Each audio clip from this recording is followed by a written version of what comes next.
Assalamualaikum warahmatullahi wabarakatuh. Hari ini ada perkongsian mesra daripada Cikgu Zeti.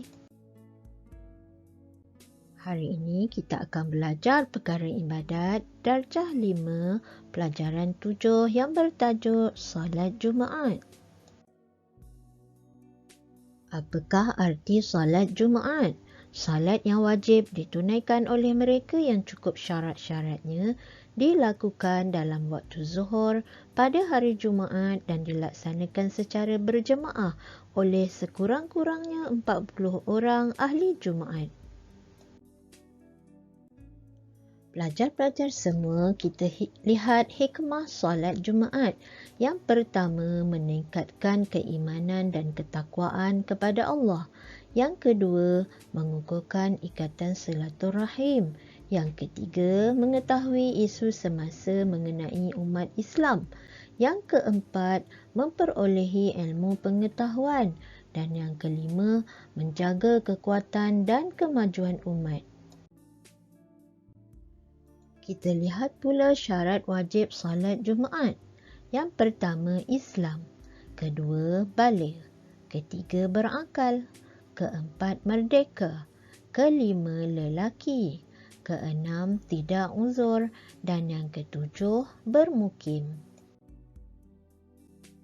Manakala syarat sah salat Jumaat ialah: pertama, ditunaikan dalam waktu zuhur. Kedua, tidak boleh mendahului atau serentak takbiratul ihram antara satu Jumaat dengan Jumaat yang lain. Yang ini dalam satu tempat. Yang ketiga, dikerjakan dalam kawasan perumahan. Yang keempat, ditunaikan secara berjemaah hanya pada rakaat pertama dan berkekalan jemaahnya sehingga selesai sujud yang kedua. Yang kelima, bilangan ahli jemaah mencukupi 40 orang walaupun termasuk imam. Dan yang keenam, hendaklah didahului dengan 2 khutbah. Kita lihat pula rukun khutbah. Yang pertama, membaca Alhamdulillah, yakni memuji Allah pada khutbah pertama dan kedua. Yang kedua, membaca selawat ke atas Nabi pada khutbah pertama dan kedua. Ketiga, wasiat kepada takwa kepada Allah pada khutbah pertama dan kedua. Yang keempat, membaca ayat Al-Quran pada salah satu daripada 2 khutbah. Lebih aula dibacanya pada khutbah yang pertama. Dan yang kelima, doa kepada orang mukmin di dalam khutbah kedua sekurang-kurangnya dengan kalimah rahimakumullah. Apakah syarat sah 2 khutbah? 1. Berkhutbah dengan bahasa Arab, memadai digunakan bahasa Arab pada rukun-rukunnya. 2. Dibaca dalam waktu zuhur. 3. Mualat antara khutbah pertama dengan khutbah kedua, antara segala rukunnya dan antara khutbah dengan solatnya. 4. Suci daripada hadas dan najis yang tidak dimaafkan pada pakaian, badan dan tempatnya. 5. Menutup aurat. Yang keenam, memperdengarkan kepada 40 orang jemaah walaupun ia tidak faham dari segi maknanya. 7. Berdiri bagi orang yang berkuasa ketika membaca khutbah. 8. Duduk antara 2 khutbah sekadar tamakninah.